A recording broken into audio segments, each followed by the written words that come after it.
بسم الله الرحمن الرحيم. الحمد لله رب العالمين، والصلاة والسلام على حبيبنا محمد وآله وصحبه أجمعين. ربنا أفرغ علينا صبرا وتوفنا مسلمين، آمين. برزان خوشویستان، السلام عليكم ورحمة الله وبركاته. خوشحاڵین توانیمان جارێکتر لە شەوە پیرۆزەکانی مانجی ڕەمەزان بینە و خزمەتی عزیز و خۆشەویست لە بەرنامەی پارچەوی پەیام لە خزمەتانین. هەمومان لە خزمەت ڕێنمایە جوانەکانی ئاینی پیرۆزی ئیسلامین کە فێری جوانترین و باشترین هەڵسوکەوت و مامەڵەی ڕۆژانەمانەکەن. وانەی ئەم جارەی مانجی ڕەمەزان وانەیەکی تایبەتە کە بریتێ لە سەبر و ئارامی. یەکێکی تر لەوانە گرنگانی کە پێویستە ئێمەی موسڵمان لە مانجی ڕەمەزانە فێری بین و بەردەوام ئینسان لە ژیانە پێویستی پێیەتی. وەکو بڵی لە مانجی ڕەمەزانە پێویستە ئەوەندە بەهێزی کەین کە بەشی یان زەمانکەی ترمان بکە، بریتێ لە سەبر و ئارامی کە لە قورئانی پیرۆزە زیاتر لە 100 ئایەت خوای پەروەردگار بە شێوازی جیاواز باسی سەبرەکە. و پێغەمبەری خوا عەلەیهی سەڵات وسەلام ناوی مانجی ڕەمەزانی ناوە بە شەهر الصەبری، فەرموویەتی صەوم شەهری الصەبری وثلاثة أيام من كل شهر يذهبن وحر الصدر، وكل مسند إمام أحمد. وبيغمبري خو عليه الصلاة والسلام فرمي الرجوي مانجي صبر، نافر مانجي رمضان، فرمي مانجي صبر، مانجي آرامي، وهر سير روجيش لهر مانجي شيتر هرچی ڕق و چینە هەیە لە دڵ و دەروون نادەرێک. ئەگەر تەماشای قورئانی پیرۆزکەی وەکوتم کەم لاپەڕی قورئان هەیە خوای پەروەردگار باسی سەبر و ئارامی نەکە، و سەبر و ئارامی سیفەتی خوای پەروەردگار خۆیەتی سبحانه وتعالى. خوای پەروەردگار سەبوورە، سەبوور واتە خوای پەروەردگار پەلەی نییە لە سزادانی تاوانباران و کافران و بێباوەڕان. جاری وایە کافرێک بێئەدەبی وا کات و لە ڕووی جەنابتان بەرامبەر خوای پەروەردگار ئەگەر مەخلووقێک وایە هەر ئەو دەقەیە وەکەوە ئەڵێی لە ناوێ بر، بەڵام خوای پەروەردگار سەبوورە، پەلە ناکە لە سزادانی کافر و بێباوەڕ. و پێغەمبەرانی خوا سەڵات و سەلامی خوایان لەسەر بێ هەمویان خاوەن سەبر و ئارامی بوون لە ژیانە. فەصبر کەما صەبەر ئولو العەزم، خوای گەورە فەرمێ. خوای گەورە فەرمێ و ئیسماعیل و ئیدریس و ذەل کیفلی کل من الصابرین، هەموو پێغەمبەران لە لوتکەی سەبر و ئارامی هەبوون. و بە ئێمەش خوای پەروەردگارە فەرمێ یا ئەیها الذین ئامەنوا اصبروا وصابروا ورابطوا، فەرمێ باوەڕداران هەمیشە سەبر و ئارامیتان هەبێ. وصابروا يعني با صبر و ئارامی ئێوە لە سەبر و ئارامی کافر زیاتر بێ. کافریش سەبری هەیە، کافر و بێباوەڕێکیش سەبری هەیە لەسەر ئەو مەبدەئی خۆی، سەبری هەیە لەسەر ژیانی، سەبری هەیە لە وەکەوترێ گەیاندنی کارەکانی بۆ ئەو ئامانج و مەبەستەی هەیەتی. لەولا ئەن سەبەرنا عەلەیها، کافرەکان وایانەوت یانوە گە سەبرمان نەبێ محەممەد فریومانەدا. خوای گەورە لە سورەی فورقانە باسییان کافرێک سەبری هەیە لەسەر شرک و کوفرەکەی خۆی بەردەوامە.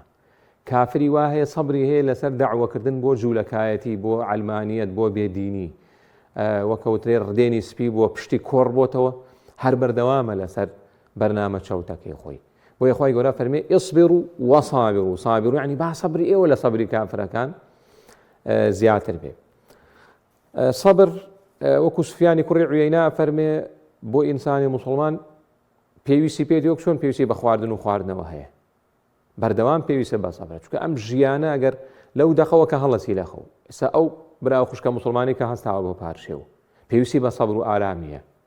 ئەوەی ئێستا کرێکاریەکە، کاسبیەکە، ئێستا هەندێک خەڵک کاسبیەکەن، ئەوە پێویستی بە سەبر و ئارامیە.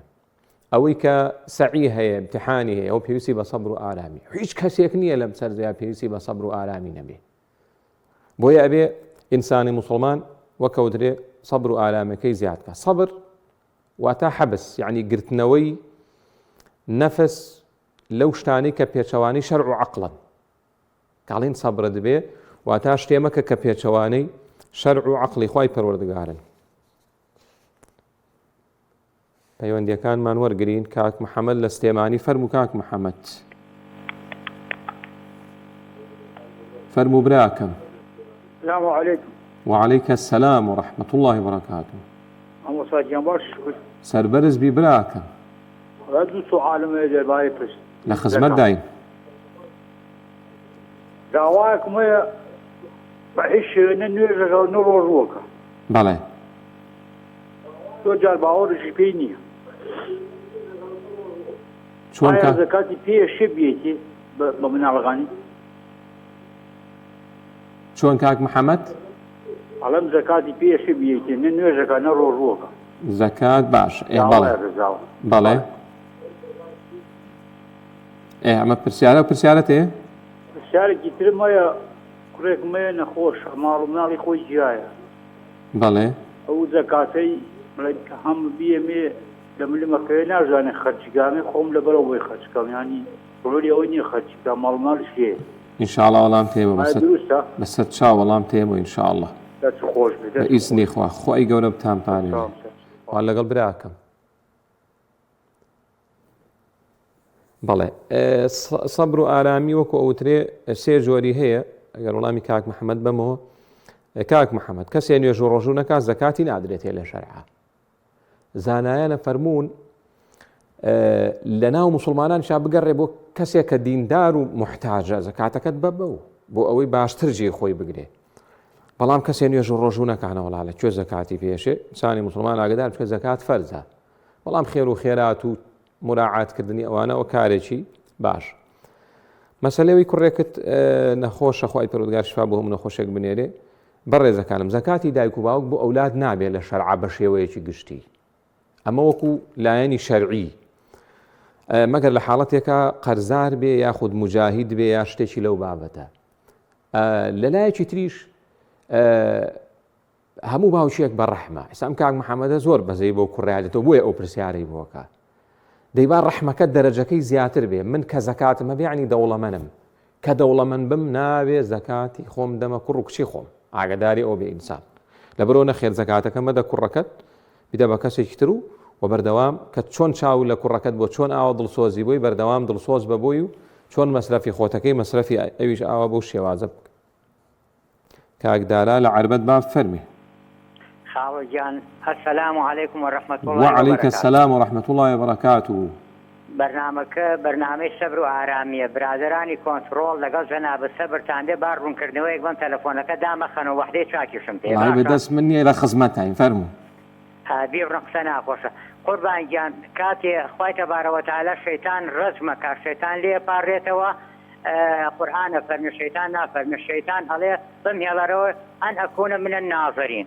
لە سیرکەرەکان بم یەکەم بەرگەی شەیتان لە ڕێی چاوەوە زەفەرە بە ئەمە یەک دوو شەیتان لەگەڵ شەیاطین شەیتان تاکە شەیاطین جەمعە هەردووچیان زۆڕیەتی ئیبلیسن ئەنجا دوای ئەوە مزمرینمان هەیە ئولایکە هەم ئیخوانە شەیاطین ئەم شەیتانە چیەکە ئەسمێکی لە خشتە برد ئەبێ بەبرایەوە جا ئەم قسمە ڕێیسی تیا هاڵەکەوێ مەلای تیا هاڵەکەوێ لە کۆمەلگا چین و تۆشەکان تیا هاڵەکەوێ جا ئەگەرێکێکیان بێ بە بەرپرسەوە کۆمەلگا تێگەیە ئەبێ حەزەرکەین لە مزمرینەوە دەست پێەکە ئەمە ئەوە دوایەوە جنۆکە ناچێتە لەشەوە لەبەرەوەی لەش ئۆکسجینی تیا نییە ئەوەی لەسەرم هەسارێ بە ئۆکسجینی ژەکەوە لە ڕێکی ئەلمیەوە دوو ڕۆحی خوای گەورە لە ناو ناخی ئەمە ئەم ناتوانێت ئەی لە ڕێکی ئەو زەفەرە بە لە ڕێی چاوەوە لە خشتە دەبە ئەگینا ناتوانێت بچێتە ناو لەشی بەشەر دەی سڵاو ڕێزم ئێوە حەزم کردەوە بڵێم لەبەرەوەی ئەم بەشەرە خۆی زاڵما بێ ئاگای لە خۆی بێ دەستی خۆش بێ کاکە دارا گیان سڵاوی خوا لە جەنابت و لە خەڵکی عربەت هەر هەموویە وا لەگەڵ براکەم کاکدارا دیارە ڕوونکردنەوەی دا بەڵام مەسەلەی ئەو جنۆکە ناچێتە لەشی بەشەروانەوە ئەوە جنۆکە دنیای غەیبیە غەیبیات پێویستی بە بەڵگەی شەرعیە مادام فەرمودەی پێغەمبەر بێ عەلەیهی سەڵات وسەلام ئێمە سەمیعنا و ئەطەعنا لە مەسەلەی غەیبیاتە عیلم و ئەوانە دەوری نییە بڵێ عیلم واڵێ و ئۆکسجین هەیە و خوێن هەیە و چی و ئەوانە مادام فەرمودەی صحیح هەبێ سەمیعنا و ئەطەعنا کە فەرمودەی شەیە باسیەکە بەڵام حاڵەتێکی نادر و ئەوانە ئینسان ئاگداری بێ دەستی خۆش بێ کاکدارە گیان باش بە شێوەیەکی گشتی هەموو ئەو ئاەت و فەرمودانەی باسی سەبرەکەن عولەما ئەوەیان لێ فامیوەتەوە کە سێ جۆر سەبرگرتن هەیە و ژیانیش ئەم سێ جۆرەیە یعنی هەموو ژیانی هەر هەمومان لە بینی ئەم سیانەیە هەیە یا لە خۆشیای سەبرت هەیە لەسەر خۆشیەکان بغران نابی بۆی خۆشیەوە ماڵی دنیات پێدرا ئینسانە بێ زۆر وریابێ خۆی گەورە فەرمێ کەلا ئین الئینسانە لەیەطغا ئەن ڕەئاهو استەغنا لەگەڵ لەدایکبوونی هەر خێر و خۆش و ناز و نعمەتێکی خوایە بۆت لەگەڵ هاتنی بۆیە چی لەدایکە بێت توغیان ئەگەر ئیمانێکی باشە نەبێ بۆ ئینسانە بێ وریابێ لە کاتی ناخۆشیە لە کاتی خۆشیە ئینسان پێویستە سەبر و ئارامی بکە و پێوترێ قەزا و قەدەر. قەزا و قەدەر بریتێ لەو دوانە یا خۆشە یا ناخۆشە. حەدیسەکە فەرمی خەری وە شەڕی باشە. دوو ئەبێ سەبرمان لەسەر تاعەت هەبێ لەسەر چاکەکان. ئەم ڕۆژوەی من و تۆ پێویستی بە سەبرە و پێویستە مناڵەکانیشمان ڕابێنین. بڵێ بۆ مناگیرێ و سەعیم هەیە و قورسە و خەبەرم نابێت و نابێت ڕایبێنی بڵێ ئەم ژیانە هەمووی سەبرە. لە پەروەردەیە پێویستمان زۆر بە سەبرە بۆ خۆمان و بۆ مناڵ. سەبر تەبێت لەسەر نوێژەکانە بێ بەردەوام بی. ئەبێ سەبر لەسەر ئەو تەوبەیە بێ کە کردوتە لە مانگی ڕەمەزانە. ئەبێ سەبر لەسەر دانی زەکاتەکەت هەبێ پێت ناخۆش نەبێ ئەو زەکاتە دەرەکەی. ئەبێ سەبرت لەسەر چوون بۆ حەج و عومرە هەبێ. ئەبێ سەبر و ئارامیت هەبێ لەسەر پەروەردەی مناڵەکانت. ناکرێت دوو ڕۆژ پێی بڵێیت وازی لێ بێنی. یعنی لە هەموو فەرمانێکی خوایە هەر شتێک خوای گەورە فەرمانی پێکردووە پێغەمبەر عەلەیهی سەڵات و سەلام فەرمانی پێکردووە. بێ سەبرت هەبێ لەسەری. ئەجینا وەکەوترێ ناگەیتە پایان. سێ سەبر لەسەر نەکردنی گوناح و تاوان. ئەمێ خوای گەورە وای دروست کردوین حەزمان لە گوناح و تاوانە ئینە النەفسە لەئەمارەة بیسوء. چکە لە تاقیکردنەوەیین. ئەبێ سەبرت هەبێ نەچی بۆ گوناح و تاوان. ئەو خوشکە بەڕێزە ئاواکە ئەم لای سەرپۆشی بەسەرەوە نییە. ئەو کچێکی موسڵمانی قورئان خوێنەچێ بۆ زانکۆ تەماشاکە پۆلەکە زۆربەی زۆری بێسەرپۆشە یاخۆ زۆربەی زۆری دەستکاری دەموچاوی کردو. ئەگەر وریای خۆی نەبێ ئەمیشە شێ بۆی خۆ لەبەر خاتری تۆ سەبرەگرم پەنانابم بۆ ئەو گوناحە. دنیا چەند ڕۆژێکی کەمە. ئەو برا بەڕێزە لە بازاڕە کاسبەکەی کەمە وەکو کوردەوارە لە ڕزقی سوارە لەو دەقەیە ئیش و کاری نییە. تەماشاکە ئەوەی پەنای دەوڵەمەند بۆ ئیتر دەوڵەمەند بۆ. ئەگەر وریای خۆی نەبێ پەنابا بۆ حرام. پەیوەندیمان هەیە فەرموو. سەمیرە خان لە کەرکووک فەرموو. بەڵێ مامۆستا. فەرموو خوشکەکەم. من 6 میلیۆنم هەیە 50,000م دەرکرد بۆ زکات. تێنەگەیشتم دەگە زۆر کەس بوو. 6 میلیۆنم دەرکرد یعنی 6 میلیۆنم هەیە. زکاتەکەم لێ دەرکرد 150 یعنی کردمە دوو بەش. هەندێک زێرشم هەیە یعنی وردەوارە ئەوەی دەکەمە بە خۆم ئەوە زکاتەکەی زێرەکەوی یعنی وە نییە زێرەکان برێم قورسبی. تێنەگەیشتم لە پرسیارەکەم عەفوو. 6 میلیۆنم هەیە. ئاڵتونە هەیە؟ پارەکە 6 میلیۆنە. بەڵێ. زکاتەکەم لێ دەرکرد لە 6 میلیۆنەکەی. 150 لێ دەرکرد زکاتەکەم لێدا. هەندەوە زێری وردەوارم هەیە یعنی نازانم بە 2 میلیۆنە 3 میلیۆنە ئایا ئەو زکاتی یعنی دەرکەم یان ناکەم. باش ئینشاءڵڵا وەڵام تێوەسە چاو. کاک عەبدوڵڵا لە چەمەسەر فەرموو. کاک عەبدوڵڵا. السلام عليكم جلال مامۆستا. وعليكم السلام ورحمة الله وبركاته. مامۆستا بەڕێز یا خوا بەخێر بێ بۆ هەڵەکانمان. یاخوا موفق بی کاک عەبدوڵڵای سەنگەسەر. خوا لە ڕازی بێ جنابی مامۆستا. وەڵا هەر پێم خۆش بوو بە خێراتیەکت بکەم هەستن لە میوانێکی ڕوسوک و بێمە فرەش قەرارمان وانە و بەڵام دی یاخوا هەر بەخێر بێیت. یاخوا و ماڵە پڕ بێ لە خێر و بەرەکەت سوپاست خوا دەکەم. لە ڕازی بێ جنابی مامۆستا. یاسە دەوڵا بابەتەکە ڕابردووە بەڵام هەر پێم خۆش بوو ئەمە بڵێم دیارە سەبارەت بە دڵە مامۆستا گیان پێم خۆش ئەمڕۆکردنەوەمان بدەی زۆر کەس دەڵێ وەڵام من دڵم باشە بەس نوێژ ناکەم ڕۆژ ناگرم بەڵام دڵم باشە هەر ئەوەندە پێم خۆش ڕووکردێ بەسەنداڵکردی جەزاکەڵڵاو خێرن مامۆستای بەڕێز خۆشین. دەسەکانە خۆش بێ کاک عەبدوڵڵا گیان. خوا لە ڕازی بێ جنابی مامۆستا. خوای گەورە لێویش ڕازی بێ خۆ ئەسەر بەرزەکە. هەر بەخێر بێیت ماڵەکانتان ئاودا کردێتەوە. خوای گەورە ئەو ماڵە پڕکا لە خێر و بەرەکەت لەگەڵ ماڵی موسڵمانانە. دەستی خۆش بێ سوپاست دەکەین مامۆستا عەبدوڵڵا گیان. خواگای لێ بێ براکەم. باشە وتمان بە شێوەیەکی گشتی سەبر ئەو سێ بوارەی هەیە. بەرووبوومی سەبر زۆرە وەکوتم ئینسان بەبێ سەبر ناتوانێت هیچ شتێ بکات لەم دنیاە کە ئینسان سەبری بوو و بەڕێزەکانم سەبر وەکو پێغەمبەر عەلەیهی سەڵات و سەلام فەرمووی ئەبێ لەگەڵ ئەوڵی ناڕەحەتەکان نابێ.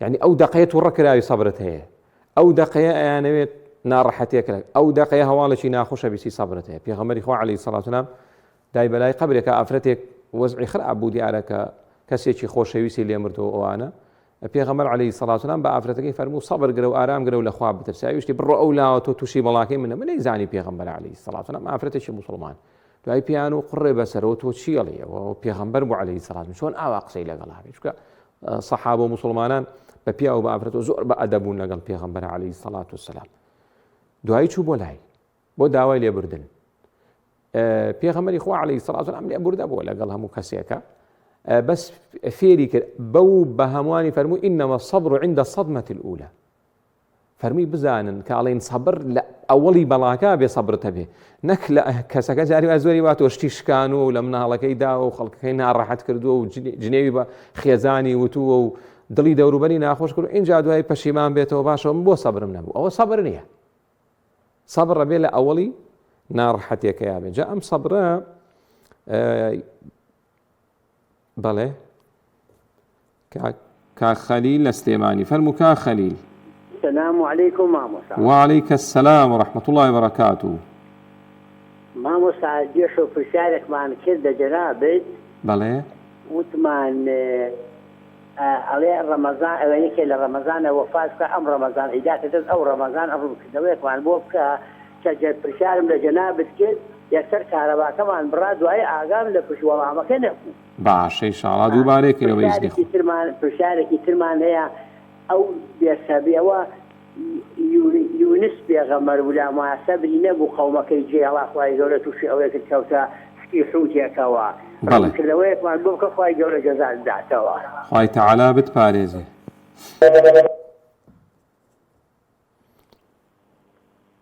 كاك أحمد فرمو. السلام عليكم. وعليك السلام ورحمة الله وبركاته.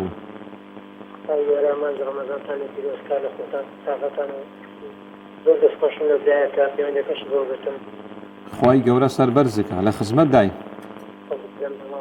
مامۆستاجان دوو داواکاریمەیە یەکەم داواکاریم ئەوەیە ئەو ساحێبخانیانە ئەوانەی کرێچینە.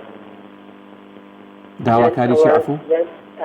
یان ئەوەتە نیوەی مانگەکانیان لێ خۆشدن دەدەنەوەی ماژە ڕەمەزانی بەبێ سەبریان لەسەر بدرێن شایان لەسەر نەکەن. مامۆستاجان دووەمینیشان عەزیزی خەڵسەم بۆ خۆم کرێکارم لە خانی کرێتی ماجی بە 190,000 تێناگەم لەوەی. بەڵێ بەڵێ مامۆستاجان ئەو ڕەمەزانەی یعنی هاتیە گوتی ئەگەر نیتت خانەکەم لەبۆ سۆل بکە یعنی ئەگەر ئینسانێک مسلمانێک کرێتی هاوەن یعنی ئەو زمانەکەی خۆی یعنی دەبی ئەوها قسە لێ بکە ئەوها دێت شاری دەکەسەر والله مامۆستا ئەو زمانی يعني بدون مستواك بعضكم هذاكم يعني أو واقعك يعني جانكم أو رهيبة أو يستارد شيما دون ما ذلك بشكل برتمزة بالنسبة لهذا ما لستار ما والله خوای گەورە کارە بۆ ئاسان يعني زۆر شێ دەکەڵان صادقين وادان مامۆستا جان باسێک لەسەر وەختایەت خانوانە بکەین باخێ بنووسی وەسەلام عەلەیکم ورحمەتوڵڵاهی وبەرەکاتوه. خوای گەورە کارە بۆ ئاسان کە کاک ئەحمەد گیان ئەگەر چی باشیش لێی حاڵی نەبووم بەڵێ بەڵێ زۆر باشە دەست خۆش. سەمیرە خان لە کەرکووک پرسیاری ئەوەی کرد کە ئەڵێ ئاڵتونم هەیە وا حاڵی بووم کە بڵێ لە هەندێکی زەکاتم دەرکرد و باسمان کرد ئاڵتونی ئافرەت دوو حاڵەتەیە جارێ ئەو لە 20 مسقال کەمتر بێ زەکاتی نییە لە 20 مسقال زیاتر دوو حاڵەتەیە یا کڕیوێتی بەنیەتی وتێتی بۆ پارەکەم نەخورێ مەبەستیەوە نییە خۆی پێ جوان کاو ئەوانە ئەوەی 100% زەکاتی هەیە یاخود کڕێتی بۆ جوانی خۆی و بەقەدەوێتی ئەمە زەکاتشی نەدا گونەحبار نابێ بەڵام زەکاتی ئەمەش دەرکا باشترە و ئینسان چی هەبوو هەمووی کۆکاتەوە ورد و دروشت و ئەوانە هەرچیت هەیە ئاڵتونەکان هەرمی کۆکە ڕزامەگاتە 20 مسقال.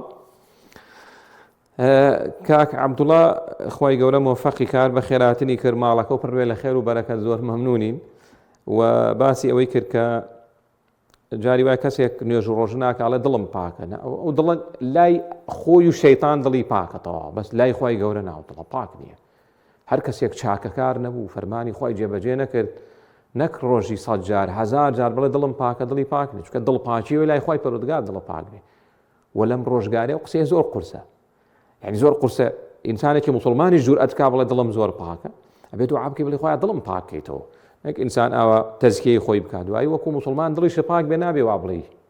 خۆی گەورە فەرمێ فەلا تزەکو ئەنفوسەکم، مسلمان مەیە تەزکیەی خۆ بکە بڵێ دڵم پاکە، وڵام زۆر باشم، کورە لەم ڕۆژگارە ئینسان چۆن ئەبێ جورئەتی ئەم قسەیە بکات، یعنی چۆن جورئەتی بکەی بڵێ الحەمدولیلا من زۆر کورە مسلمانی وەکو من هەر نییە، زۆر دڵم پاکە، زۆر باشم، ئەم قسەیە نەکەی ئامان وریابە لەو ڕۆژگارەیە، بڵێ سوپاس بۆ خوای پەروەردگار یارمەتیمامدا شتێکمان جێبەجێ کردووە. کا خەلیل ئەڵێ پێشتر پرسیارێ ئەوم کردووە بەس کارەباکەیان بڕاوە، کەسێک لە مانجی ڕەمەزانە بمێ عەزابی قەبری لەسەر هەیە، وتمان هیچ بەڵگەیەک نییە لەسەر ئەوە، من نەمبیستووە کە بەڵگەیەکە بێ کەسێک، بەڵام عاقیبەت خێریە بۆ مسلمانە لە مانجی ڕەمەزان، بەس بڵێ عەزابی قەبری لەسەر نییە و لێ پرسینەوە نییە، شتی وام نەبیستووە لە قورئانە نییە و لە فەرمودەی پێغەمبەر عەلەیهی سەڵات وسەلام نەمبیستووە شتی وا هەبێ، بەڵام وەکو عاقیبەت خێریە، بەڵام بڵێ عەزابی قەبر ئەو باسی مسلمانەکەین، بەڵام بۆ کافروانە ئەوە بەردەوام هەر لە سزایە، هەر لەو دەخەوە ڕوحی کێشن مەلایکە لێدا خۆی گەورە بمان پارەدەی لە کوفر. و پرسیاری دومی ئەڵێ یونس پێغەمبەر سەبری نەبووە، نە هەموو پێغەمبەران سەبریان هەبووە، بەڵام یونس پێغەمبەر عەلەیهی سەڵات وسەلام پێی وا بوو ئیتر ئەم خەڵکە بە کەڵکی داعوە نایەن،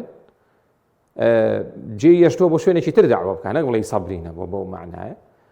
دوای خوای پەروەردگار گلەیەکەی لەوە لێ بووە کە تۆ پێشەوە ئێمە پێت بڵێن بەجێی بێ لە ڕۆی شوش، کە پێغەمبەرانە بێ پابەندی ئەوە بن خوای پەروەردگار پێیانە فەرمێ، یعنی وەک بڵێ پەلەیەکی کردووە، نەک بڵێ سەبری نەبوو بێنە هەموو پێغەمبەران و مسلمانی ئاسایی خاوەن سەبرە، چ جای پێغەمبەران سەبری هەبوو بێگومان. کاک ئەحمەد لە هەولێر داواکاری ئەوەی هەیە کە لەم مانگەیە کە کرێچیەکان لە خاوەن خانوەکان خۆش بن، کە ئەوە پێم وابێ هەندێک لە وەزارەتەکانی چۆنەڵێ معنیش بەم بوارە ڕێنماییان کردووە بۆ خوارخۆیان کە کارێکی زۆر پیرۆزە، کەسێک بە چۆنەوترێ یان زەمان تێر نەخوا بە دوانزەکەیش تێر ناخوا، وە ئەمە لەلایەکی تر مانجی ڕەمەزان مانگی خێر و خێراتە، خوای پەروەردگار دەری و خێر لێ کردوێتەوە، خانوویەکی زیادەت هەیە، دوانت هەیە، سیانت هەیە، چوارت هەیە، لە مانجی ڕەمەزانە لە کرێچیەکان خۆش بە، هیچ ناشەرعیەکی تیانە. ئەگەر زانیت کرێچیەکە فەقیرە و زەکاتی پێشێ ئەتوانی وەکو زەکاتیش بێیتێ و ئەوانە، بەڵام بە شێوەیەکی گشتی هەوڵدەی ئەو کارە بکەی ئەوەی کە هەتا بوانشی کە خاوەن دوکان و مڵک و ئەوانن، ینی جاری وایە زانی مانگێک بازار نەبوو بە هەمومان هاوکاری یەک بین، خوای پەروەردگار فەرمێوە تەعاونوا عەلە البر والتەقوا، مسلمانان هاوکاریەکەن لەسەر هەر شتی چاکە هەیە، شتی بر بۆ شتی دنیایە، تەقوا بۆ شتی قیامەتیە، لە هەر شتێک ئازانین پێداویستیەکەیە، خێرێکەیە، هاوکاریەکەیە، ئەمە ئەسڵی دینەکە ئێمە ئەمەیە. ئەوەی کە ئێستا ئێمەی مسلمانی هێشتۆتەوە بەو هەموو ناڕەحەتی و وەک ئەوترێ شەڕ و شۆڕە وڵاتی مسلمانان هێشتۆتەوە ئەمەیە، ئەگەر ئەمەشمان نەمێنێ یعنی هیچ، و بە تایبەتی لە مانجی ڕەمەزانە. باشە، وتمان سوودەکانی سەبر ئەمانن، یەک گەورەترین سوود ئەوەیە تۆ کە سەبرت هەبێ و بە تایبەت مسلمانە لەبەر خوا سەبرێ بێ، نەک لەبەر شتی تر، وەڵامی فەرمانی خوا داوەتەوە کە ئەمە گەورەترین سوودە بۆ ئینسان، فەرمانی خوا جێبەجێکەی. دوو بەهۆی سەبر ئینسان ئەگاتە پلە گەورەکان، وجعلنا منهم أئمة يهدون بأمرنا لما صبروا وكانوا بآياتنا يوقنون. سێ هەر کەسێک بێوێت پارێزراو بێ لە پلان و پیلان و فرتوفێڵی کافر و بێ باوەڕ، وإن تصبروا وتتقوا لا يضركم كيدهم شيئا. خوای گەورە فەرمێ مسلمانان بەڕێزەکانم کافر و بێ باوەڕ بە شەو بە ڕۆژاخەریکی پیلانجێڕان بۆ من و تۆی مسلمان، خوای گەورە فەرمێ سەبری باشتان هەبێ، پارێزکاریش بن، تەقواتان هەبێ، نەچیتە سەر بەرنامەکەی ئەو. خوای گەورە فەرمێ لە هەرچی فرتوفێڵان هەیە ئەو پارێزن، فرتوفێڵ و پلان و پیلانیان کاریگەری نابێ لەسەرت. چوار زەمانی نەسر و سەرکەوتنتە، بەلا ئین تەصبروا وتتقوا ويأتوكم من فورهم هذا يمددكم ربكم ب5,000 من الملائكة مسومين.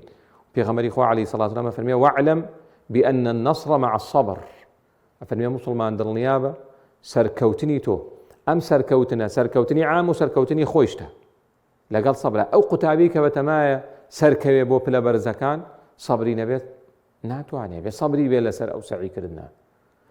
ئەو کەسێک کە بەتەمایە پارێکی حەڵاڵ پەیاکە بێ سەبری بێ لەسەر ئیشەکەی. وەوەکوتم لە هەموو بوارەکانی ترا. و پێنجەم سوودی ئەوەیە کە ئینسانی مسلمان خۆی ئەگرێتەوە لە هەر شتێ زەرەری هەبێ بووی.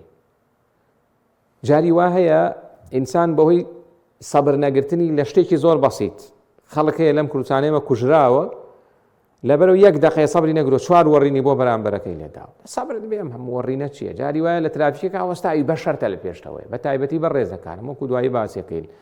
سایق و شۆفێر لەم ڕۆژگارەیە زۆر پێویستی بە سەبر. ئەگەر کەسێکی بێ سەبر و بێ ئارامی ڕەحمەتی خوا لێ بێ مۆڵەتی شۆفێری دەرمەک، چونکە تووشی زەرەر زیاترە بی لە قازان. ئەو کەسانی زیاتر پێویستیان بە سەبرە. هەموو مسلمانە پێویستی بە سەبرە، بەڵام ئەمانە زیاتر. ئەو کەسەی زۆر تێکەڵاوی خەڵکە. المؤمن الذي يخالط الناس ويصبر على أذاهم پێغەمبەری خوا عليه الصلاة والسلام. هەتا مامەڵەت لەگەڵ خەڵکا زیاتر بێ و بە تایبەتی ئەگەر خەڵکەکان جۆرا و جۆر بن. بۆ نمونە چمە پۆلێک هەمی لە یەک ئاستایە هەمی قوتابی بۆ نمونە پۆلی 11 و 12 یا قوتابی زانکۆن لە یەک ئاستایە زۆرم پێویست بە سەبر نییە تێگەیشتم لێت. بەڵام پزیشکێک لە مناڵێکەوە دێتە لای تاپیرێک خوێنەوار و نەخوێنەوار شەهادەدارێک و بێ شەهادەدارێک دەوڵەمەندێک و ئەبێ سەبری زیاتر بێت کابرای پزیشک. دوکاندارێکیش هەروایە، مامۆسایەکی ئاینیش هەروایە. یعنی ئەوەی کە ئیشی زیاتر لەگەڵ خەڵکایە ئەبێ سەبر زیاتر بێ. یە دوکانداری وا هەیە ناوێری یەکجار پێی بڵێ ئەڵێ بەدە ناوێری پێی بڵێ بە 5 نابێ خەیشێکا با بڵێ بە 2 نابێ کەم قسەی زۆر ناخۆشەوە نییە. جاری ئەڵێم شە بە 10 دینارە ڕەنگ بێ کابرای کڕیار بڵێ بە 2 نابێ هەر هیچ هەڵچوونێکە نەبێ زۆر ئارام و لەسەر خۆ بە ئەو پەڕی دیندارێکی تۆ لەوێ دەرەکەی هەر زۆر بە قسەی خۆشیش پێی بڵێ نابێ هیچ تووڕەمە بەلی. دوو دایک و باوک وأمر أهلك بالصلاة واصطبر عليها أبي صبرت هبه لسر پروردەکردنی مناڵەکان بە تایبەتی لە بابەتی نوێژە. ناکرێت بڵێ خۆ ئەوە پێم وت بێزار بووم شتی وان نییە بەڕێزەکەم دایک و باوکە بێ هەموو ڕۆژە 5 جار بە مناڵەکەی بڵێ نوێژکە ئەبێ سەبریشی هەبێ لەسەری زۆر بە جوانی و ڕێک و پێشی وەکوتمان. بە تایبەتی لەم ڕۆژگارەیە ئێمە لە ڕۆژگارێکا پەروەردە بووین جیاواز لە مناڵانی ئێستا ئێمەی تیا پەروەردا بن ئەبێ زۆر سەبر و ئارامبی لەگەڵیانە بیان پارێزی لە بەڵای وەکەوترێ دین و ژینیان و لە هەمان کاتیشا سەبری باشت هەبێ لەگەڵیانە نێری دوا بکەون و نێری تووشی گوناه و تاوان بن. 3 مامۆستا و قوتابی زۆر پێویستی بە سەبرە. 4 ئەو کەسەی مسافرە چکە پێغەمبەر عەلەیهی سەڵات و سەلام فەرمی ئەو کەسەی گەشتەکە بە تایبەتی ئەوانەی گەشتی پیرۆزەکەن گەشتی حەج و عومرە. یەجاری وایە هەر لە حەج عومرەکەی تەواو کردووە و نەکردووە نەهاتۆتەوە هەر لەوێ هەمووی دانا لەبەرەوەی سەبری نییە دەسەکا بە جنێ و دان بەم و تووڕەبوون لەو قسەوتن بەو دەوڵەتە و قسەوتن بە عومرەکارێک و قسەوتن بە سایق نابێ بەڕێزەکەم لە سەفەر ئابێ زۆرترین سەبرت هەبێ ئەگەر سەبرت نەبوو مەچۆ بۆ سەفەر چکە پێغەمبەری خوا عەلەیهی سەڵات و سەلام فەرمی السەفەر قطعة من العذاب ئەفەرمێ سەفەر یەک پارچە بریتە لە سزا بۆ خۆی فەرمێ لە خواردن تەخا لە خواردنەوە لە خەوەکەت هەموو بەرنامەی تۆ تێکەچێ. 5 لە کاتی تووڕەیە کە ئەمە زۆر گرنگە ئەو کاتەی تووڕەی سەبرت هەبێ پێغەمبەری خوا عەلەیهی سەڵات و سەلام فەرمێ لەیسە الشەدید بالسرعة کەسی ئازا و بەهێز ئەو کەسە نییە کە لە زۆران بازی دەرەچێت إنما الشديد الذي يملك نفسه عند الغضب کەسی ئازا کەسی دلێر ئەو کەسەیە لە کاتی تووڕەیە خۆیەگرێ نالێ کاردانەوەی خراپی هەبێت. ئەم سەبرە بۆی بێ بە عیبادەت بۆمان چونکە عەبدوڵای کوڕی مەسعود فەرمووی الصبر نصف الإيمان سەبر و ئارامی نیوەی ئیمانە. ئەوە ڕای بەهێز وایە مەوقوفەوە تا فەرمودەی ئیبن مەسعودە ڕەزای خوای لێ بێ. ئەم سەبر و ئارامی بۆی بێتە عیبادەت بۆمان چونکە تۆ کە سەبرت هەبێ لەبەرخوا 100 ئاەتی قورئانە جێبەجێ کردووە سەبر تۆ بە ڕۆژوو نابینە ئەمڕۆ ئەزان چەند ئاەتمان جێبەجێ یەک ئاەت هەموو بابەتی ڕۆژوو لە قورئانە 5 ئاەتە ئەوەی فەرمانە بە ڕۆژوو 1 بۆ 2 ئاەتە کە خوای گەورە فەرمانەکا بە ڕۆژوو بین بەس کە سەبرت بێ 100 ئاەتی قورئان زیاتر جێبەجێ کردووە بۆی ئەم سەبر و ئارامیە کە وەکوتمان من و تۆی مسلمان سەبرمانەیە کافرێکی شەیەتی خوای گەورە فەرمی سەبری تۆ زیاتر بێ لە کافرەکە بۆ ئەوەی ببێتە عیبادەت چەند شتێک پێویستە بێ لەبەر خوا بێ وەلیڕەبیکە فەصبر خوای گەورە فەرمی لەبەر خوا سەبرت بێ سبحانه وتعالى. 2 ئەبێ لە سەرەتای بەڵاکەیە بێ بەڵاکە هاتۆ سەبرت نەبوو دوای بڵی سەبرمەیە و نایخواوە. 3 ئەبێ خۆ بپارێزی لە ئەوەی کە پێشتر باسم کرد تەزکیەی نەفس خۆت پێش بڵێ الحەمدوللا من زۆر کەسێکی بە ئارام و هێدی و سابر و لەسەر خۆم وانە ئەگەر چێوە هەندێک شوێن نەبێ دروست بێ باسکێ بەڵام بە شێوەیەکی گشتی نایڵێ.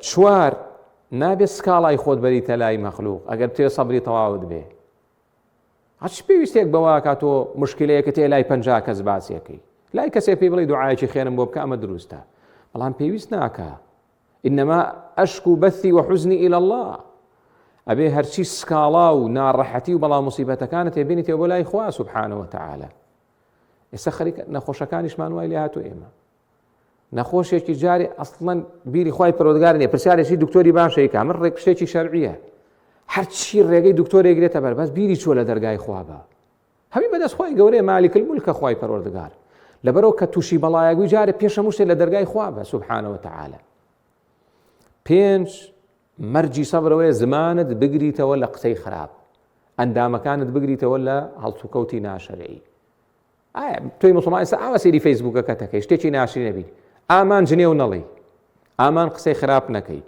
ئەو شۆفێرە بەڕێزی کە باسم کرد لە پێش تۆ شۆفێرێکە ڕوا هەڵەیەکی زۆر ناشری نەکا لە بواری شۆفێری ڕەنگ بێ ئاگای لە خۆی نەبێ ڕەنگ بێ بەعان قەز بیکە ڕەنگ بێ سەرخۆش بێ ڕەنگ بێ موشکلەی هەبێ کە خەڵکی و سەردەما هەمووی ڕنگ بێ هەر مێشکی مەشغوڵ و مشەوەش وانە بێت کە ئەوە زۆرە یەبێ سەبرت بێ بێ ئینسان سەبر و ئارامێ بێ کە جنێوێکە توت هیچ هەمووی تەواو بوو جا بەداخەوە نوێژ خوێنی موسڵمانی وا هەیە عایلە و خێزانەکەی لەگەڵا جنێوی ناشرین بەو سایقا لە ڕێک مناڵەکەشی لێوی فێرە بێ لەبەرەوەی ڕێزەکانم جنێو بە شەیطان ناوترێ جنێو بە هیچ کەسێ مەڵێ سایقەکەی بەردەمت هەڵەیەکە بڵێ خوا هیدایەتی بدێمە هەڵەیە نەکەی ئەوە سەبر و ئارامێ بەس دەستکەیتە جنێ ودان پێوتنی هیچ هەمووی سفر کردەوە تەوەری کۆتاییمان ئێمەی موسڵمان چی بکەین بۆی سەبرمان زیاد بێ بەڕێزەکان لەم ڕۆژگارەیە سەبرمان زۆر پێویستە بە تایبەتی لەسەر دینداری پێغەمبەری خوا عەلەیهی سەڵات وسەلام فەرمێ ڕۆژگارێک دێ ئەوەندە گوناه و تاوان زۆرە بێ الصبر فيه كالقبض على الجمر أو كما قال صبر گرتن لەو ڕۆژگارێ وەک وایە پشکۆ لە ناو دەستا بێ پشکۆ لە ناو دەستا زۆر قورسە زۆر زەحمەتاوە پشکۆیە لە دەستا بێ کورسێ ماراوە تەڵەشقارتەیەکی بەرکەوێ ئاگرێکی بەسی خسر ڕاکەی ئەفەرمێ سەبر لەسەر دینداری ئاوا ناڕەحەتە بێ ئەم ڕۆژگارەیە چی بکەین بۆی من و تۆ موسڵمان سابر بین وەکە سابر بووی خوای گەورە خۆشتەوێ والله يحب الصابرين خوای گەورە فەرمێ ئەو کەسانم خۆشەوێ خاوەن سەبرن چی بکەین بۆ ئەوەی سەبرمان زیاد بێ یەک دوعا أبي زور دعاء بكي واجعلني من الصابرين اللهم اجعلني لك شاكرا لك صابرا لدعاء إنسان بلا إخوة المتم ديك صابر بم دو تصبر يعني شيء يعني زور لأخوة كردن بو يصبر تبيه بيغمر إخوة عليه الصلاة والسلام فرمي ومن يتصبر يصبره الله هركس خوي رابيني لسر صبر زور لأخوي بكا أما لزماني عربي أم بابا بيوتري بابي تكلف يعني زۆر لە خۆکردن بۆی سەبرت بێ پەیوەندیمان هەیە بەڵێ زۆر لە خۆکردن بۆی سەبرت بێ سێ زانینی ئەم ژیانی دنیاە ئەم ژیانی دنیا وە نیە کە ئینسان زۆر خۆی پێشە برزەکە و ناڕەحەتکە چوار خوێندنەوەی ژیاننامەی پێغەمبەران عەلەیهیمو سەڵات وسەلام کەچیان پێوتراوە مامۆستای ئاینیمانەیە لە مزگەوتەکەیە هەر قبوڵی نییە کەسێک بە حاڵ چۆنەڵێ پێی بژوێت خەڵک هاتووە بەلای پێغەمبەر عەلەیهی سەڵات وسەلام ناو مزگەوتەکەیە قسەی پێوتووە پێغەمبەر عەلەیهی سەڵات وسەلام سەبر و ئارامیە بۆ پێنج ڕوانین بۆ خوار خۆت مەڕوانە بۆ سەر و خۆت بۆی سەبر و ئارامێکەت زیاد بێ شەش یەقینت هەبێ بۆی کە پاداش و تایبەتت هەیە کە سەبرت هەبوو حەوتەم و کۆتایی نوێژ و ڕۆژ و ئەم دوانە ئەگەر ئینسان بە باشی بیان کە ئەو کاتە ئارامەکەی زیادە بێت خوای پەروەردگار سەبر و ئارامیمان زیاد کا لەو کەسانەمان بگێرە کە سابر و شاکرن خوای یارمەتیمان بدەی کە لەم وانانەی ڕەمەزانەیە سوودمەند بین خوای پەروەردگار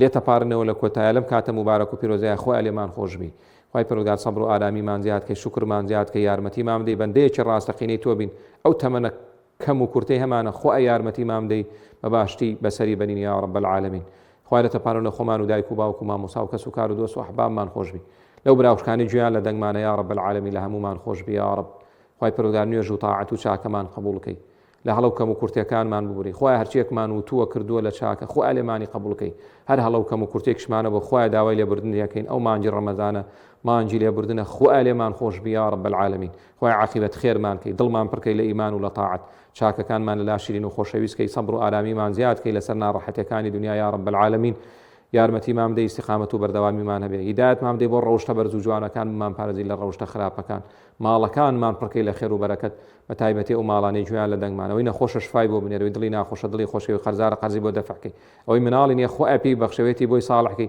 مناڵەکانمان لە فیتنەی آخر زەمان بپارێزی پیرەکانمان عاقبەت خێرکەی یا رب العالمین ئەم کوردستانەمان بۆ پڕکەی لە خێر و بەرەکەت لە ئەمن و ئەمان لە خۆشی لە برایەتی لە یەک ڕیزی بیپارێزی لە هەموو ناخۆشیەک یا رب العالمین صلى الله على محمد وعلى آله وصحبه أجمعين والسلام عليكم ورحمة الله وبركاته.